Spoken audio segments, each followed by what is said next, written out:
Ser podcast.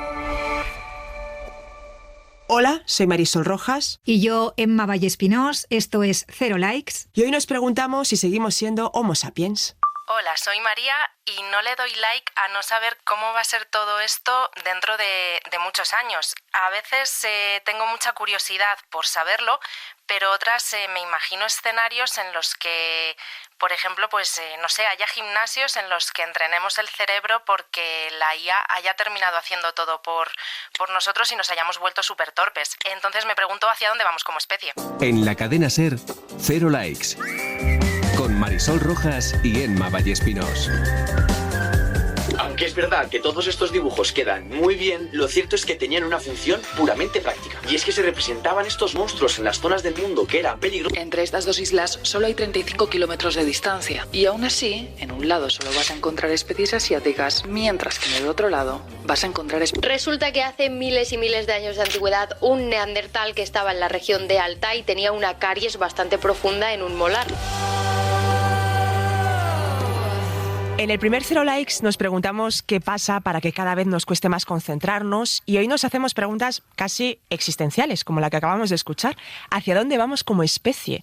Y para responder a esta pregunta necesitábamos un invitado de primera. Y Emma, creo que tenemos al mejor. Sí, hemos invitado a Juan Luis Arzuaga, doctor en Ciencias Biológicas, catedrático de Paleontología en la Universidad Complutense de Madrid y el divulgador científico más importante de nuestro país, que además acaba de publicar La Respuesta en la editorial Destino. Juan Luis Arzuaga, bienvenido a Cero Likes. Hola, pues estoy encantado de estar con vosotros. Nosotras también. Juan Luis, hay una empresa que hizo una simulación de cómo podría evolucionar nuestro cuerpo por un uso muy prolongado del móvil. La verdad es que daba grima, manos en garra, joroba, cuello encogido. No sé si tú llegaste a ver esa imagen porque se hizo un poco viral. ¿Esto tiene alguna lógica científica? Sí, pero es errónea. De hecho, lo utilizo en clase para explicar cómo funciona la evolución. La evolución no funciona de esa manera. Eso es lo que creía un evolucionista anterior a Darwin que se llama Lamarck. Técnicamente se dice que la información va de los genes al cuerpo, no del cuerpo a los genes. O sea que nada de lo que tú hagas en contra o al revés de lo que parece de sentido común influye, modifica tus genes. Tus genes no se enteran. De hecho, tus genes son paleolíticos. Así que lo que tienes que preguntarte es que entre comillas, qué piensan los genes de cualquier cosa que se te ocurra, teniendo en cuenta que ellos todavía viven en la edad de las cavernas, ¿no? O sea que nada de lo que hagamos va a cambiar nuestros genes. Eso para empezar. Y luego, en segundo lugar, que yo no es eso lo que veo en la sociedad. Yo lo que veo al revés, es un culto al cuerpo, pero el cuerpo clásico. Y a veces me preguntan que si llevaremos en la cabeza cables o antenas en el futuro.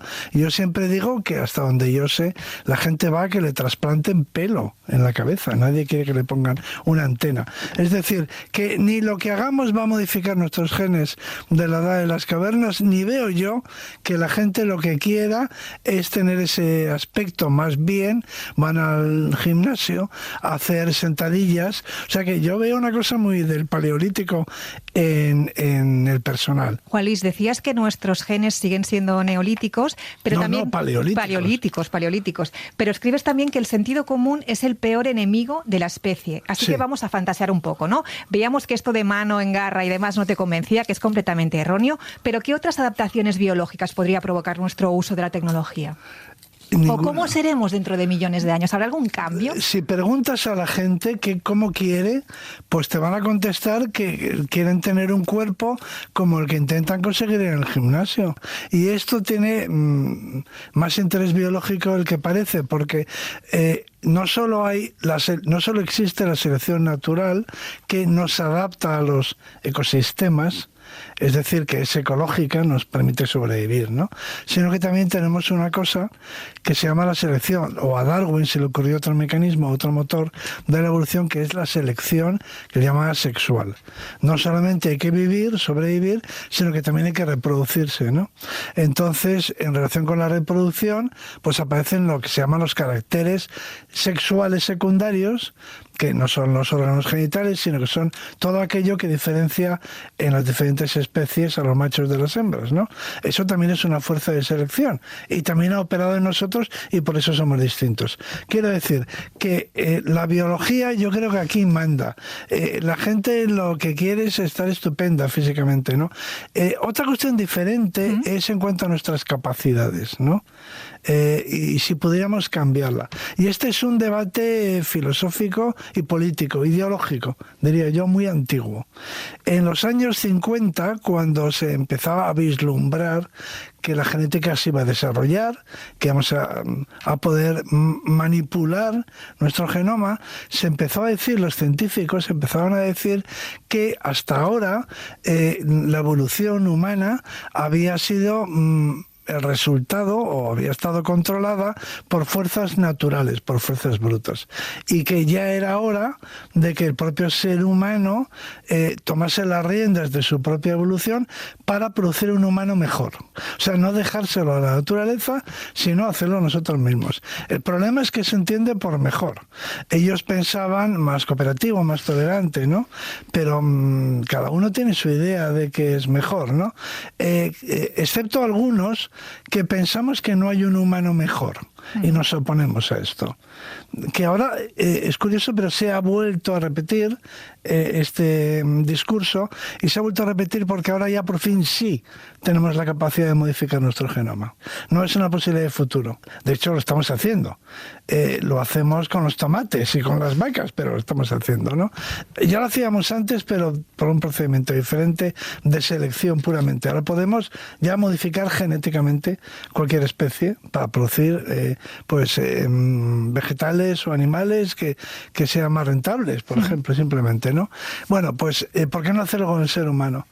Y yo me opongo, porque yo pienso que así como tengo un ideal de tomate, no tengo un ideal de ser humano. Y yo creo que nadie debería tener un ideal de ser humano, ninguna persona normal. Porque estamos hablando de nuestros hijos. La gente dice la especie humana, pero no, la especie humana son nuestros hijos, la siguiente generación. Entonces yo no tengo un ideal de hijo. Entonces yo espero que eso no ocurra. Podría ocurrir, pero sería una distopía para mí. De hecho, Harari y otros autores dicen que eso será inevitable y es deseable, porque de otro modo las máquinas nos superarán y demás. Y la única forma de poder competir con ellas es pues de modificar genéticamente al ser humano para que sea más inteligente. Entonces leo algunos colegas que dicen que los que no quieran modificarse genéticamente pues vivirán en un parque nacional, en unos parques naturales. Entonces yo, para chinchar, ¿no? Y para, en fin, para contestar desde el humor, con humor, a ese engendro mental, yo suelo decir pues que a mí me encantaría hacer un parque natural. Imagínate que por no querer modificarme me confinan a una reserva en una playa paradisíaca, un parque natural donde me alimentan con alimentos naturales y vivo allí tranquilamente como no sé, como representante de la especie anterior a la modificación genética, ¿no? Entonces, ¿qué tiene de malo el Parque Nacional? Entonces yo lo que digo es, lo que tenemos que hacer es hacer del planeta un lugar paradisíaco. Y Juan Luis, uno de los grandes temas ahora mismo es la inteligencia artificial. Cualquiera podría pensar que un paleontólogo está en el bando de los catastrofistas, ¿no? De los que dicen, madre mía, esto acabará con nosotros, pero tú no estás en contra. Cuéntanos un poco el porqué. Bueno, es que no nos queda más remedio que contar con la inteligencia artificial. Bueno, para la ciencia es una bendición, para empezar. Empiezo por decir que va a producir grandes cambios en el mercado laboral. Eso para empezar. Eso seguro. Y eso va a producir, claro, y produce preocupación, ¿no? Lógicamente, porque todos nos vemos obligados a cambiar. Yo me pregunto cómo será la docencia de un profesor universitario en el futuro. Y si toda la universidad será online, por ejemplo. Es decir, si sobraremos los profesores, o cuál será nuestro rol. Pero también me pregunto cómo será un museo del siglo XXI. porque a lo mejor el museo lo tienes en casa. A lo mejor puedes con unas gafas de realidad virtual, no tienes la necesidad de desplazarte y puedes tener una experiencia inmersiva. O sea que cada uno en su sector se pregunta qué va a ocurrir cuando la inteligencia artificial haga su trabajo. Y eso es una cosa que tenemos que decidir, pues es una decisión política, en el mejor sentido de la palabra, en el sentido griego de la palabra. O sea, la ciudadanía tiene que decidirlo, ¿no? Pero esa es mi preocupación. Pero que la inteligencia artificial se vaya a tomar el control, eso me parece absurdo. O sea, eso no va a ocurrir de ninguna de las formas y no solamente eso, sino que necesitamos la inteligencia artificial en ciencia.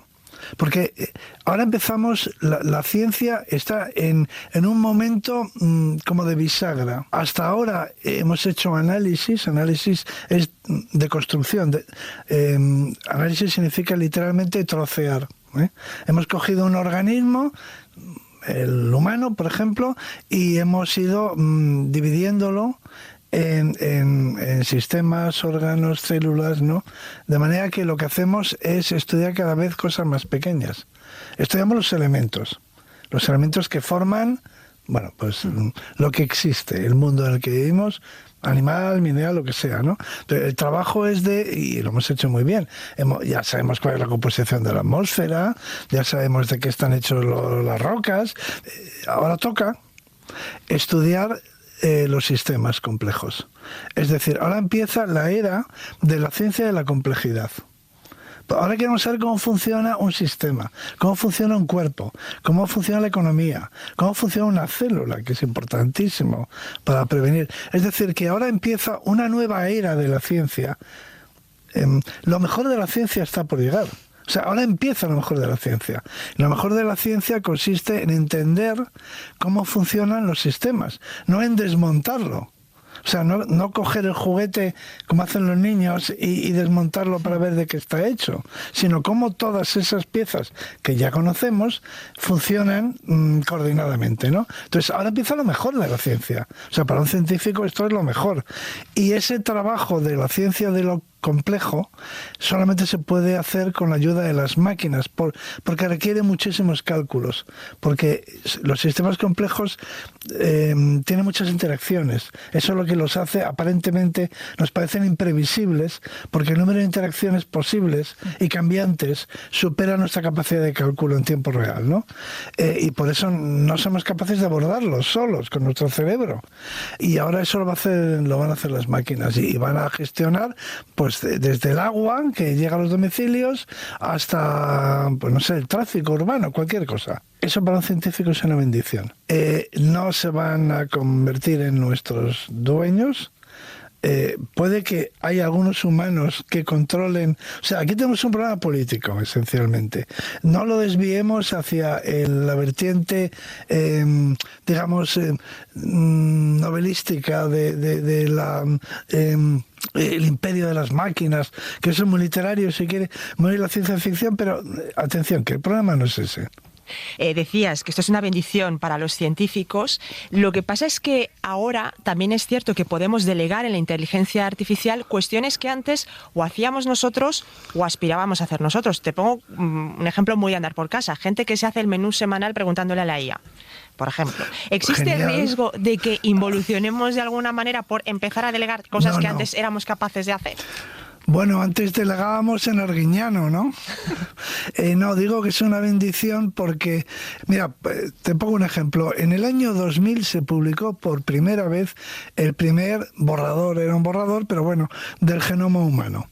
Fue un proyecto en el que se hizo una inversión económica brutal. Yo recuerdo aquellos tiempos en los que nosotros trabajábamos con ADN antiguo, con ADN fósil, y entonces teníamos secuencias que llamábamos ultracortas, de, no sé, 20 pares de bases, 25 pares de bases. El problema es que el genoma tiene 3.000 millones de pares de bases. Entonces, claro, es como si tú te dan un libro, el Quijote, o una biblioteca entera, y te lo dan en trocitos de, yo qué sé, de una línea, de media línea, y te dicen, ahora reconstruye Y eso era lo que hacíamos.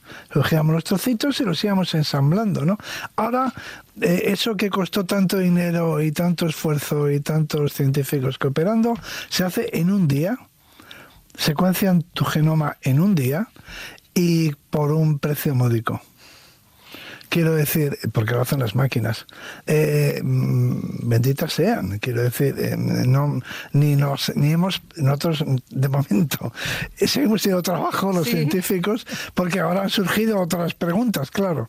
Seguimos teniendo trabajo y nos ha liberado la inteligencia artificial de un trabajo penoso. La gente no sabe que había mucha gente haciendo el equivalente al trabajo de un obrero, pero intelectual, haciendo cuentas, haciendo contabilidad, haciendo números, haciendo cálculos, auténticos ordenadores humanos. Había muchísima gente que hacía ese trabajo pesado. Nosotros, los que intentamos recomponer el genoma de un fósil o de una especie viviente a partir de todo aquel proyecto original, ¿no? Y ahora lo hacen las máquinas. Pues estamos encantados. Ese no es el problema.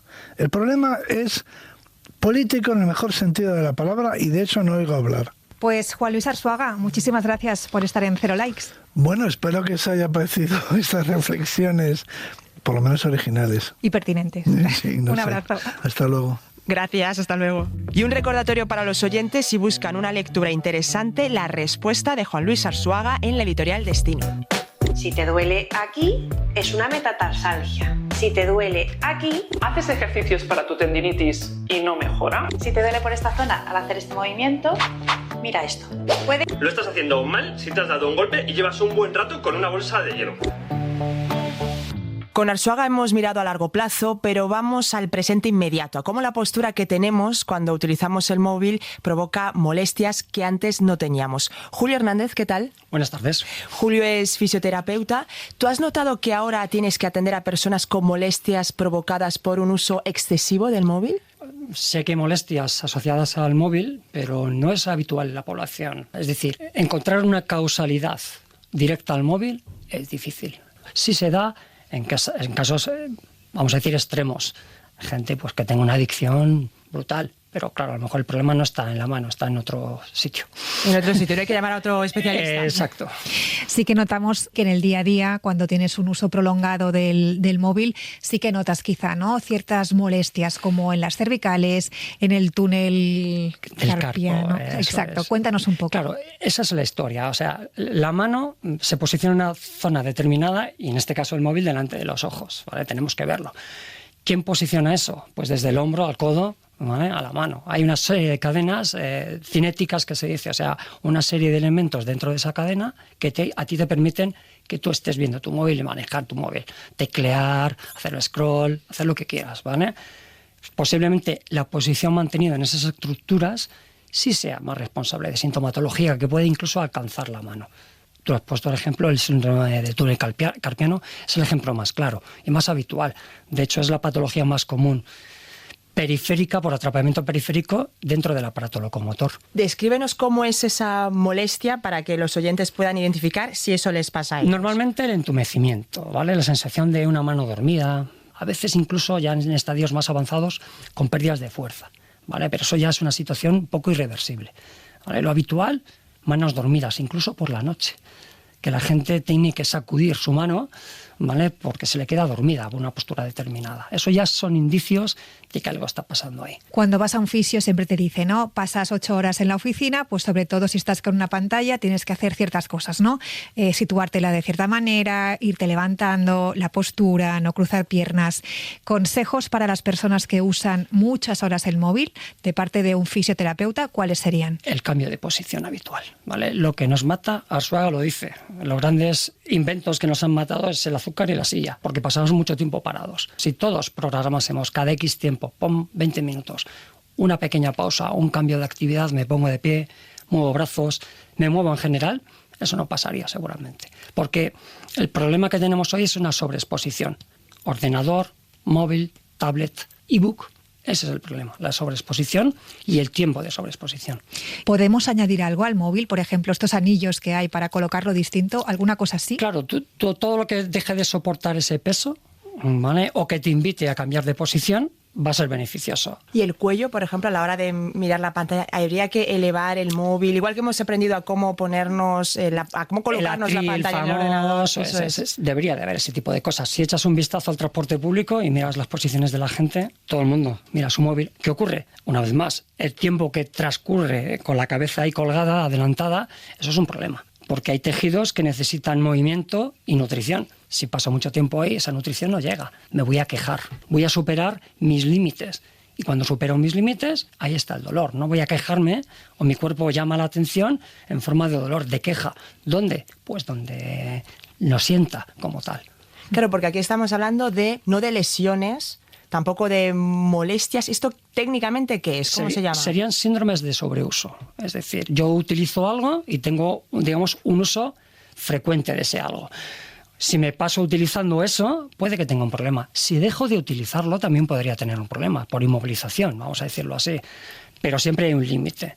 Explícanos, por ejemplo, 3 consejos, 3 tips, 3 estiramientos que podemos hacer después de unas sesiones maratonianas de scroll. Mira, decir sí, no, me da igual, ¿vale? Con la cabeza. Físicamente, no verbalmente, encogernos de hombros, decir sí, no, sería suficiente. Hay cambios de posición, te vas a los 2 extremos que tienen tanto tus cinturas escapulares, que es por donde pasan los nervios, como de donde salen los nervios, que es el cuello, ¿vale? Con lo cual ya tendrías ahí un movimiento. Y de la mano, mover la mano, ¿vale? Abrir, cerrar. Abrir, cerrar, pronosupinar, hacer 5 lobitos, ¿vale? De cuando en cuando. ¿Cómo se llama eso, dices? El 5 lobitos. ¿Y lo otro? ¿Vale? Abrir y cerrar la mano. Pronosupinar. Ajá. ¿Vale? Nos lo vamos a apuntar, el verbo pronosupinar. Y estas molestias van y vienen, ¿no? No existe en ningún caso el riesgo de que eso se cronifique. Bueno, sí pueden llegar puede haber patología que, repito, causal correlación, pero sí puede haber patología que incluso necesite de una intervención quirúrgica. Hay una cosa que se llama dedos en gatillo, ¿vale? El tendón, por un sobreuso, se llama dedo de tecleado, ¿vale? O dedo de WhatsApp, ¿vale? En el caso del pulgar, los extensores del pulgar, en el propio tendón se forma una especie de nudo. Ese nudo tiene que atravesar una polea, es decir, un túnel. Si ese nudo es muy grande y no le da espacio a ese túnel, se queda atascado. Entonces el paciente puede que note que el dedo por las mañanas no lo puede mover. Y hay veces que eso necesita una intervención quirúrgica. ¿Acabaremos con chepa? Vamos a acabar todos con chepa. Si veis algún abuelo sin chepa, ¿vale? Una cosa es como el cambio climático. El cambio climático existe, pero lo aceleramos. Pues esto es lo mismo. Tú puedes acelerar ese cambio de postura si tú pasas demasiadas horas sobreexpuesto, ¿vale? Entonces, si no hay ninguna actividad que contrarreste esto, no haces ejercicio que te lleve a una postura más erguida, pues estamos en las mismas.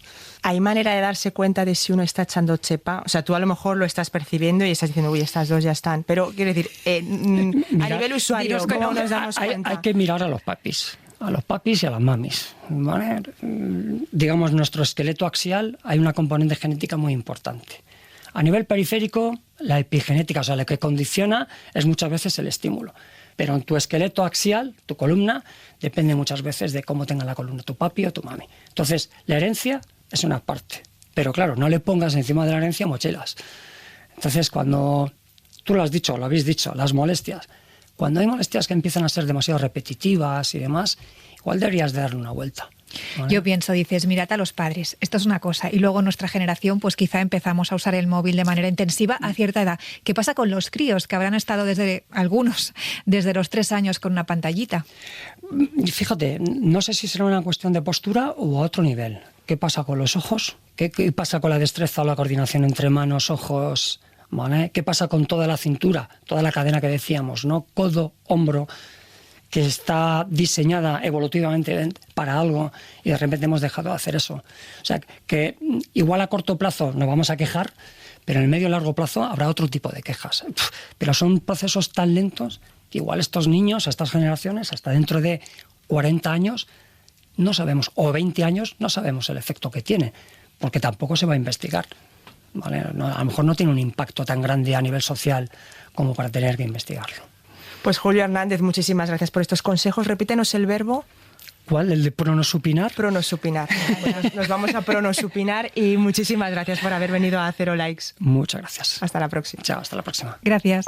Cero Likes con Marisol Rojas y Emma Vallespinós. Lo dejamos aquí y antes de empezar a pronosupinar, como nos aconsejaba el fisio, dadnos un like. Y si queréis compartir este programa, recordad que nos encontráis en la app de la SER y en las principales plataformas de audio. Os esperamos la semana que viene. Adiós.